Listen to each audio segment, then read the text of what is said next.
Hey everybody, welcome back to the channel. Today I'm here to break down the NASCAR Cup Series slate for the Dover race on Saturday. This is the NASCAR Cup Series and Xfinity Series have two races this weekend, both at Dover, one on Saturday, one on Sunday. So this is for the Saturday race. Make sure I just don't want you to be watching this for a Sunday race because it's going to be completely different starting spots, probably different salaries as well. So, but yeah, this is for the Saturday race for Dover. It's Dover's really not that good of a track anymore. It's probably not going to be a fun race to watch. Honestly, I'm just going to watch more basketball this weekend than NASCAR overall. I'll probably have it on my laptop or whatever, but I won't be paying that much attention because more than likely all my drivers will wreck. So, but there are some good plays today I think that we need to get into. Some drivers who are better at this track than others. Some plays I think might end up being good people think are going to be good plays and probably wouldn't be as good as everyone thinks. But yeah, we'll get into all of that. But before we do, if you're new here, make sure to leave a like, subscribe to the channel, turn on the notification bell, leave a comment, tell me how you like the video. All those things really help me out. Help me grow the channel. We've had a lot of growth throughout NASCAR season. We got a big weekend of races this weekend, so make sure to be on the lookout for all those videos. I already got Truck Series video up for Friday's race, or yeah, if you're watching this on Saturday, that's pointless, obviously, but if you are watching this on Friday, give that a look. If you want to get more of my content, you should subscribe to my Patreon. It's only $10 a month for the Cup Series, the Truck Series, and the Xfinity Series. All three of them combined, you're going to get a cheat sheet with projections, along with a daily article, salary tier rankings, and a Cash Core 4. So be sure to look out for that. I also do the same thing for NBA, pretty much all the same stuff for only $10 a month. So if you're into that, go check that out as well. I'll put the link in the description below. If you want to follow me on social media, my Twitter is at DFSNateLane and my Instagram is at NateLane_. I'm kind of active, pretty active over there, just talking about sports in general. So give me a follow on those as well. All right, let's get into the breakdown. We're going to start out with Ryan Blaney, who's $11,800 on DraftKings. He starts 20th.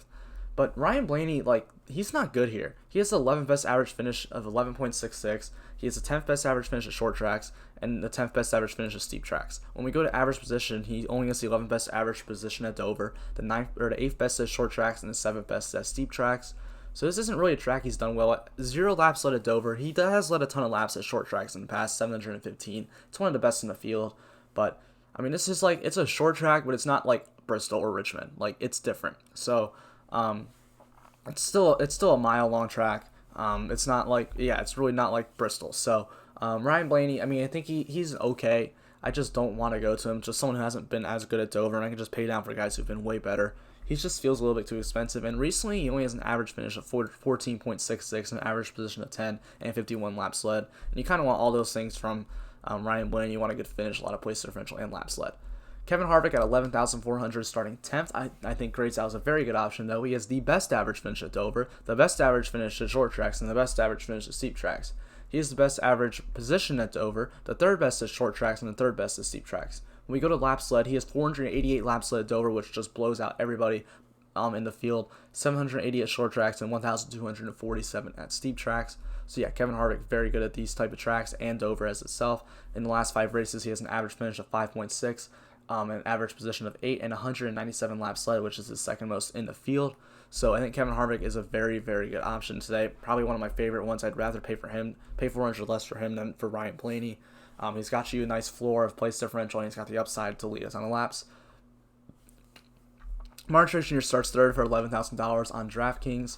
Another driver I really like to go to. He has the second best average finish at Dover, third best at short tracks, fifth best at steep tracks, third best average position at Dover, the best at short tracks, and the fourth best at steep tracks. He has 147 laps led at Dover, 1,418 at short tracks, and 503 at steep tracks. When we go to the last 5 races, Truex has been running really well with an average finish of third, average position of 11, and 54 laps led.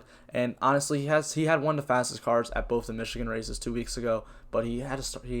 One race he just had early problems with the car. They got it fixed up and he was back out there. And the other one he got a penalty and had to start in the back or whatever on a early restart. So he had to climb his way back up through the field both those races. But he ended up finishing third in both. So Truex has been running very well.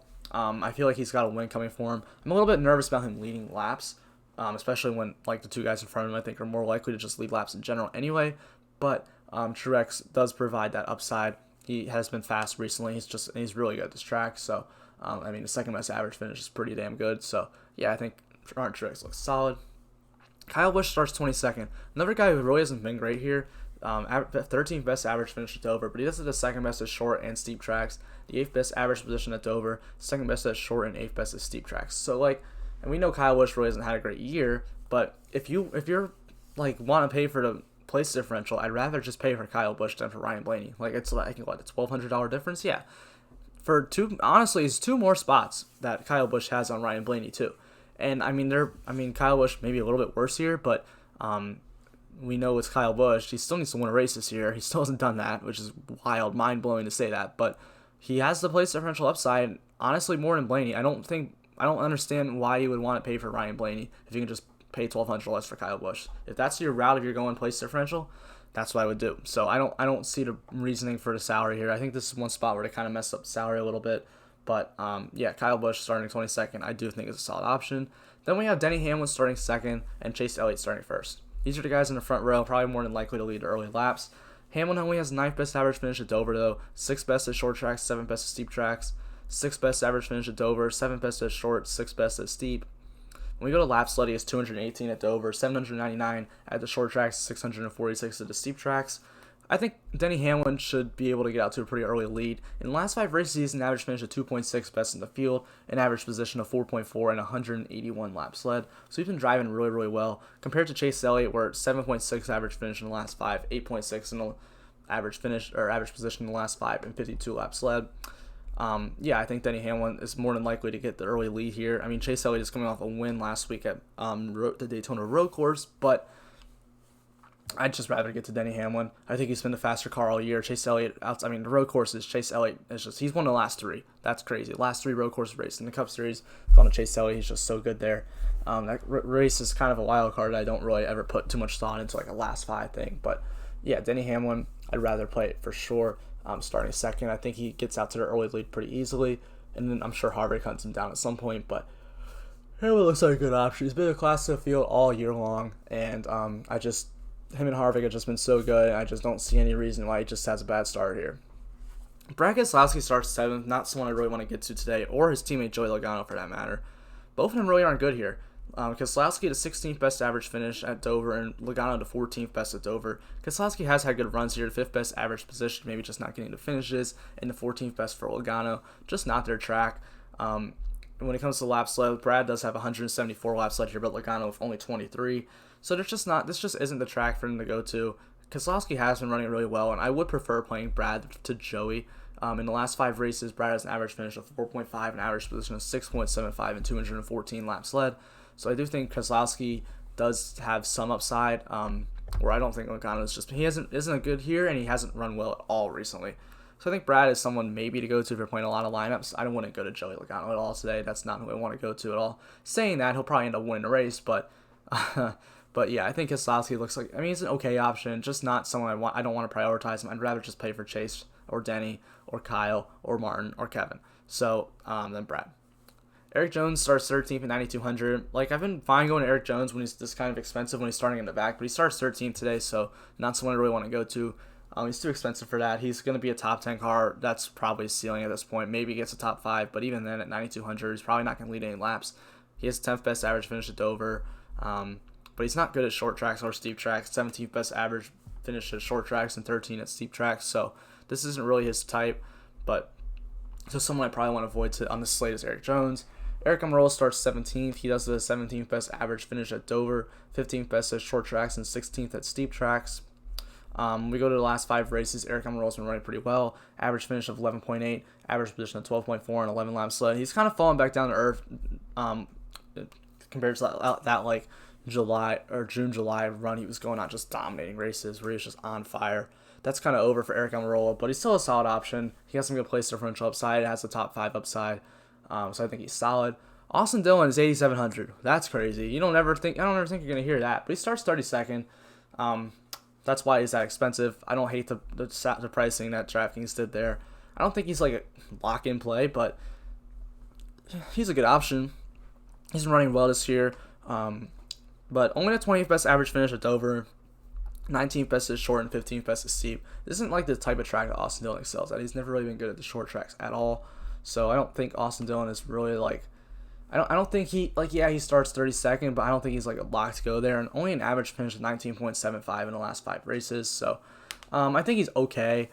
I mean, he just has that place differential upside that a lot of other guys in this range don't. This slate looks so much like a Stars and Scrubs slate to me. Just with all these mid-range guys just being like, plays. So Austin Dillon starting 32nd, probably the best option in the 8K range, but still someone I'm really not like, oh, I really want to play Austin Dillon. Alex Bowman, 8,500, starts 11th. He's actually really good here. 4th best average finish at Dover and the 9th best average position at Dover, but Bowman hasn't run well recently, like at all. Average finish of 14 in the last 5, average position of 16.4 and only 6 laps led. So Alex Bowman, not someone I really want to get to, starting 11th. I just don't feel like he offers you a ton of place differential upside. Same thing with Kurt Busch, William Byron, Jimmy Johnson, and Bowyer. None of them offer like any place differential, and like they're not guys who I expect to be up front leading a ton of laps. I could be wrong, but the only one that I think might have some upside is Clint Bowyer's good here. He has the 5th best average finish. If he has a fast car, maybe he gets up front and leads laps. That could happen, and I wouldn't be that shocked to see it, but just still someone I don't really want to get to. All these guys just don't offer you really any place differential. They all have been running pretty well this year. If you want to go look in the last 5 races, Kurt Busch 12th best or average finish of 12, Byron 11, Johnson 9.75, Bowyer 14.2. Bowyer does have some laps led. He led the whole first stage at one of the Michigan races, so that's where all his laps led came from.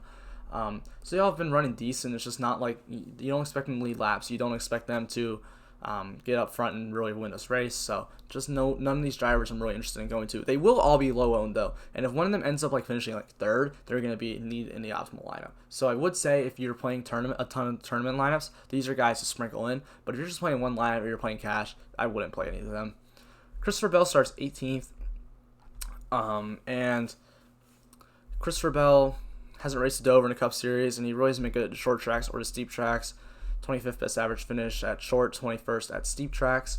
When we look in the last 5 races for Christopher Bell, he has an average finish of 18.5 and an average position of 15.4. So I don't really think the upside's there for him. He's not starting in the 30s like he was weeks ago. So I don't think Christopher Bell is really all that I want to go to. Matt DiBenedetto is starting 14th. We know not to look at Matty D's old stats at tracks because it's just in a completely better equipment now. In the last 5 races, Matty D does have an average finish of 10.75, an average position of 15.4. Or 14.4. So I think he's fine. I think he does offer you some upside starting 14. You should be able to get a top 10. And he offers more place differential upside than those 8K guys. So I don't think Matty D's a terrible option. Alright, I don't really know what happened, but we had a mess up with the camera and stuff. So we're back now, but I'll get going with Cole Custer. He's 7,300. He starts 21st today. He hasn't raced at Dover in the Cup Series. 20 to 23rd best average finish at short tracks and 30th at steep tracks. Not been good at these type of tracks at all. If you go into the last 5 races for Cole Custer, he has an average finish of 19.2 and an average position of 18.2. So not someone I want to go to. Custer was another driver. Like I feel like all of Stewart-Haas just like their summer was just absolutely insane. They were all just running really, really well.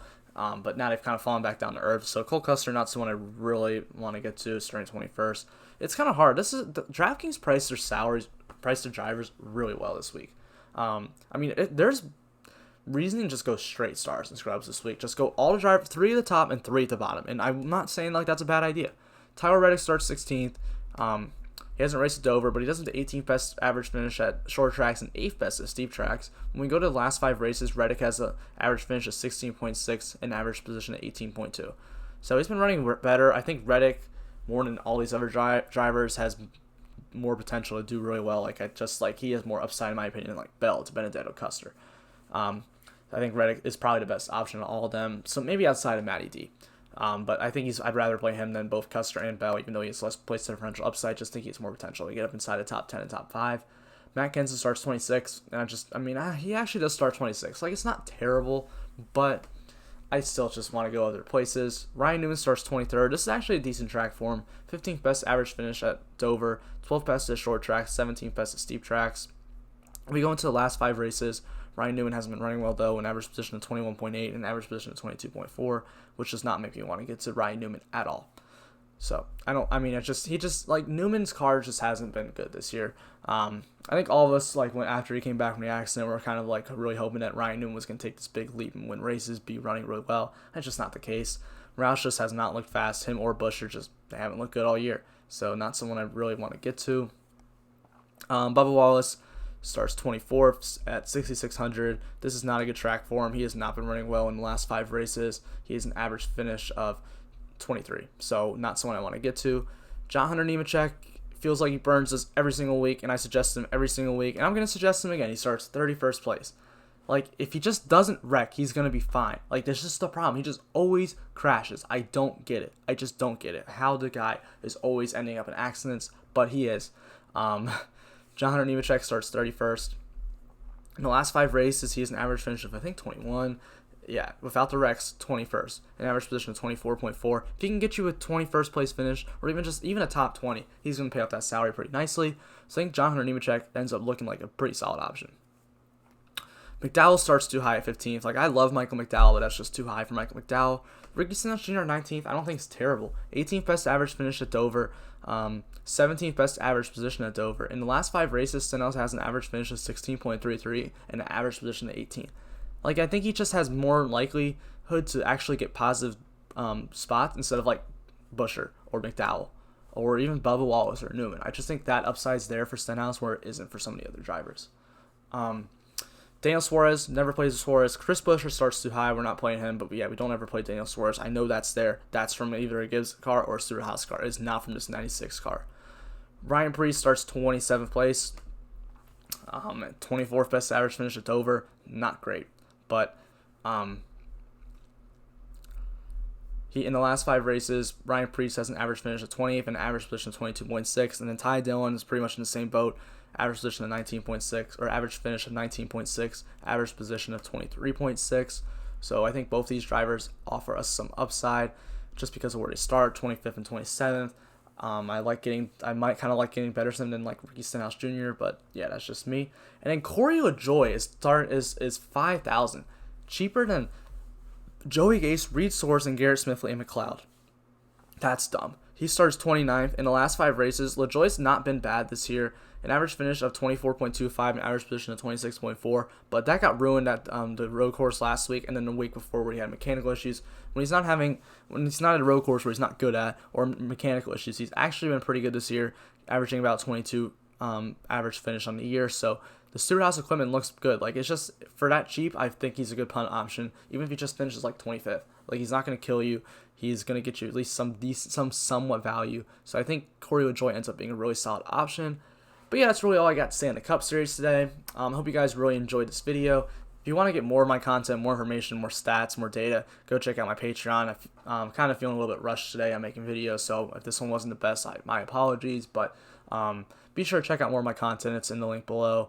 Thank you guys for watching. Make sure to leave a like, subscribe to the channel, leave a comment, turn on the notification bell. All those things really help me out and help me grow the channel. Thank you so much for watching, and I hope you guys have a great weekend and make some money on Saturday.